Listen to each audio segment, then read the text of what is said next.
Hello friends, तो आज मैं बताना चाहूँगा मैं अपने एक फ्रेंड के बारे में कि किस प्रकार से उसने वर्क फ्रॉम होम जॉब के लिए अप्लाई किया और उसे जॉब मिली भी या नहीं मिली, ये हम आगे पता चलेगा हमको। तो शुरुआत करते हैं। जैसा कि मैंने बताया कि मेरा फ्रेंड था। मेरे फ्रेंड लॉकडाउन के बाद उसने भी सोचा कि मुझे खाली बैठने से क्या होता है। वैसे ही लॉकडाउन में सारे दिन खाली बैठने से मैं टाइम वेस्ट ही किया ओनली। अब इसके अलावा मैं क्या कर सकता हूँ, तो उसने क्या किया, उसने अपने फ्रेंड से पूछा कि आप मुझे कोई वर्क फ्रॉम होम जॉब के लिए कोई साइट या ऐप या वेबसाइट कुछ भी बता सकते हैं। तो उसने बताया कि आप कोई का जो की वेबसाइट है उस पर अपनी प्रोफाइल क्रिएट कीजिए। अपनी प्रोफाइल क्रिएट करने के बाद आप किसी भी जॉब के लिए अप्लाई कर सकते हैं। तो उसने ऐसा ही किया। उसने उस ऐप पर जाकर work from home job data entry job के लिए अप्लाई किया। तो इस प्रकार से उसने जैसे ही जॉब के लिए अप्लाई किया, उसके पास 7 दिन बाद कॉल आता है कि आप नई जॉब के लिए अप्लाई, और सब कुछ सारी डिटेल्स मांगी जाती है। उसे कहा जाता है कि आपको एक रजिस्ट्रेशन करना पड़ेगा इसके लिए, इस जॉब के लिए। तो उसने कहा ठीक है। तो इसके लिए उसका आईडी प्रूफ मांगा जाता है, सब कुछ किया जाता है। फिर उसके बाद वेरिफिकेशन होता है कंपनी द्वारा। वेरिफिकेशन होने के पश्चात फिर उससे उसको लाइसेंस एग्रीमेंट नाम से कुछ डॉक्यूमेंट दिए जाते हैं, जिसमें सब कुछ लिखा रहता है, कितना वर्क मिला है, क्या कितने टाइम में करना है। तो मैं आपको बता दूं, इस कंपनी का नाम नेट एंटरप्राइजेस है, और उसने जो वर्क दिया था उसके बारे में बताना चाहूँगा। उसने 1200 फॉर्म्स दिए थे। उसमें से उन्होंने कहा था कि आप 90% एक्यूरेसी के साथ करेंगे। तो 90% एक्यूरेसी यानी 1080 फॉर्म्स विदाउट मिस्टेक्स सही करेंगे तो आपको 25 रुपीज़ पर फॉर्म पे किया जाएगा। अगर आप ऐसा कर लेते हैं तो आपको कंपनी के मेंटेनेंस चार्ज उसी में से जो पे किया जाएगा उसी में से काट लिए जाएंगे।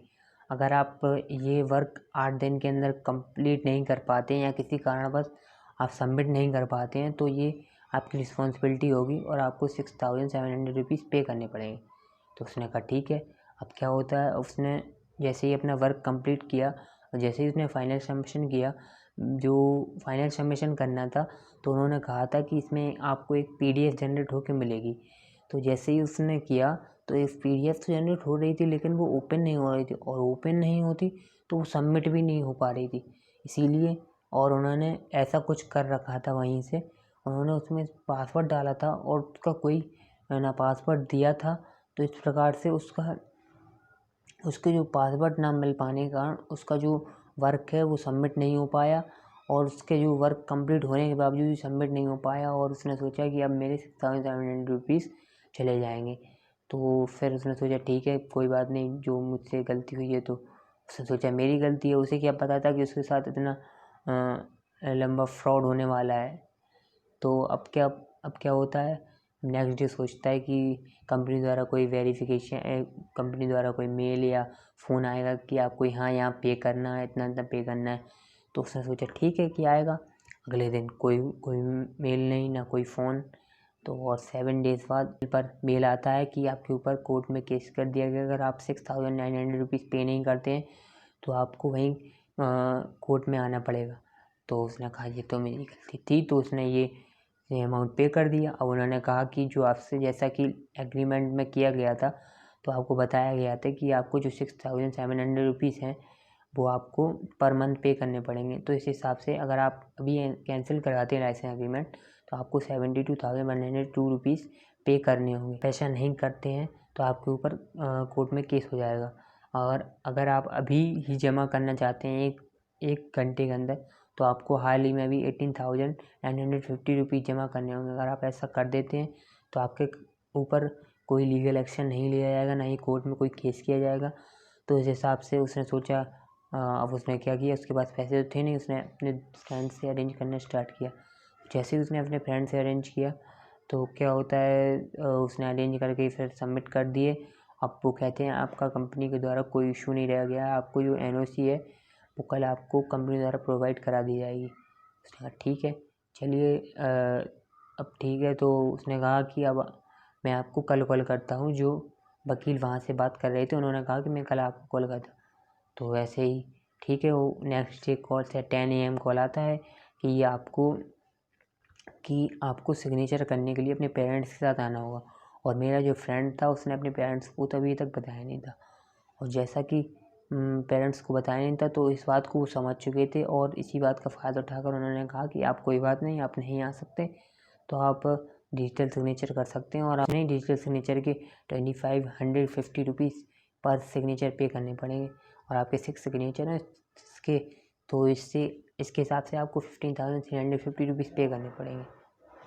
तो उसके पास अब कोई पैसे तो बचा नहीं था, तो फिर वह अपने फ्रेंड के पास गया। तो उसने अपने फ्रेंड से फिर कहा कि मुझे 15,350 रुपीज़ की ज़रूरत है। उन्होंने कहा है कि 1 घंटे के अंदर आपको एक लिंक भेजूँगा, उसमें आप सबमिट कर देना। तो उसने फिर अब उसके फ्रेंड ने कहा कि आप इसके लिए आप किसी वकील से सजेशन ले लीजिए। अगर आप पैसा देंगे तो आप अपने पाँव पे कुल्हाड़ी खुद मारेंगे, क्योंकि ये आपके साथ फ्रॉड कर रहे हैं। क्योंकि कोई भी कंपनी आपसे इतना पैसा कितना भी चार्ज नहीं ले सकती।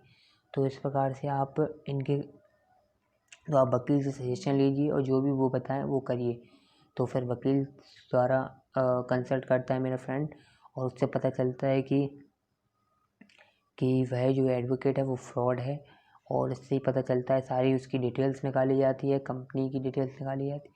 तो उससे पता चलता है कि कंपनी जो थी वो फ्रॉड थी, और जो वकील फ़ोन लगा रहा था वो भी फ्रॉड था।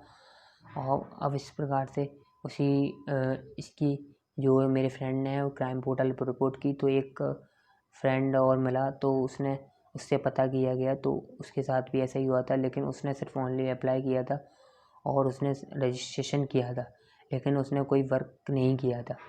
यानी उसने तो वर्क को करना स्टार्ट भी नहीं की, यानी बिल्कुल वर्क मिला भी नहीं था। तो भी उससे आप ऐसे ही केस करने की धमकी दे रहे थे और पैसे लेने की कह रहे थे।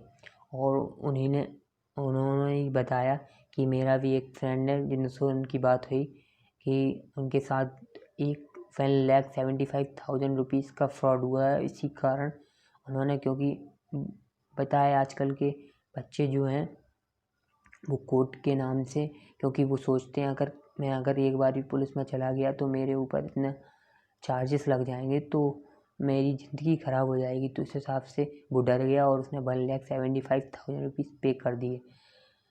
तो मैं नहीं चाहता कि आपके साथ भी ऐसा हो।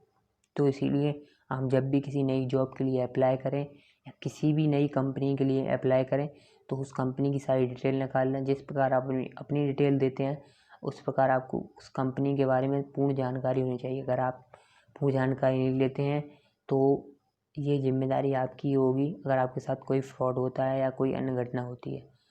तो सतर्क रहें, सुरक्षित रहें और सावधान रहें। Thank you.